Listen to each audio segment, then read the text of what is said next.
পৃথিবীর মানচিত্র থেকে আরেক স্বৈরশাসকের পতন হলো। বাংলাদেশের মতো সিরিয়ার শমস শহরের রাজধানী দামেস্কে ঢুকতে শুরু করেছে দলে দলে মুসলিম মুজাহিদরা। তারা দামেস্কের সন্নিকটে সেদনায়া কারাগারে ঢুকে বন্দীদের মুক্ত করে দিয়েছেন আলহামদুলিল্লাহ। বিদ্রোহীদের আক্রমণের মুখে দামেস্ক ছেড়ে পালিয়ে যেতে বাধ্য হয়েছে স্বৈরশাসক, ক্ষমতার জোরে টিকে থাকা সেই স্বৈরশাসক বাশার আল আসাদ। আনুষ্ঠানিকভাবে ঘোষণা না হলেও এর মাধ্যমে তার দীর্ঘ ২৪ বছরের শাসনের অবসান হয়েছে বলে ধারণা করা হচ্ছে।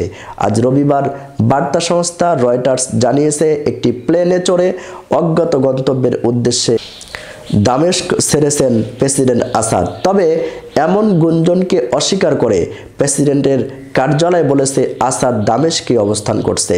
কিন্তু এক বিবৃতিতে বিদ্রোহী মুজাহিদরা জানান, আমরা সেদনায়া কারাগারের অত্যাচার, নির্যাতন, নিপীড়ন অধ্যায়ের সমাপ্তি ঘোষণা করছি।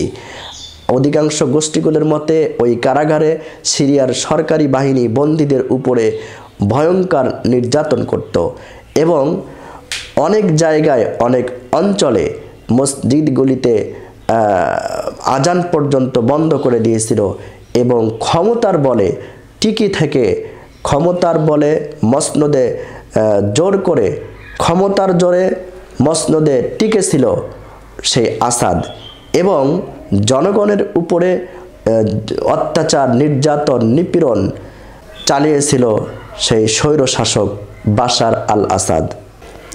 এদিকে যে কোনো সময় দেশটির স্বৈরশাসক বাশার সরকারের পতন ঘটতে যাচ্ছে বলে জানিয়েছেন বিদ্রোহী গোষ্ঠী হায়াত তাহরির আল শামের প্রধান আবু মোহাম্মদ আল জোলানি। এক বার্তায় তিনি যোদ্ধাদের সাধারণ মানুষের প্রতি ভালো আচরণ করার আহ্বান জানিয়েছেন।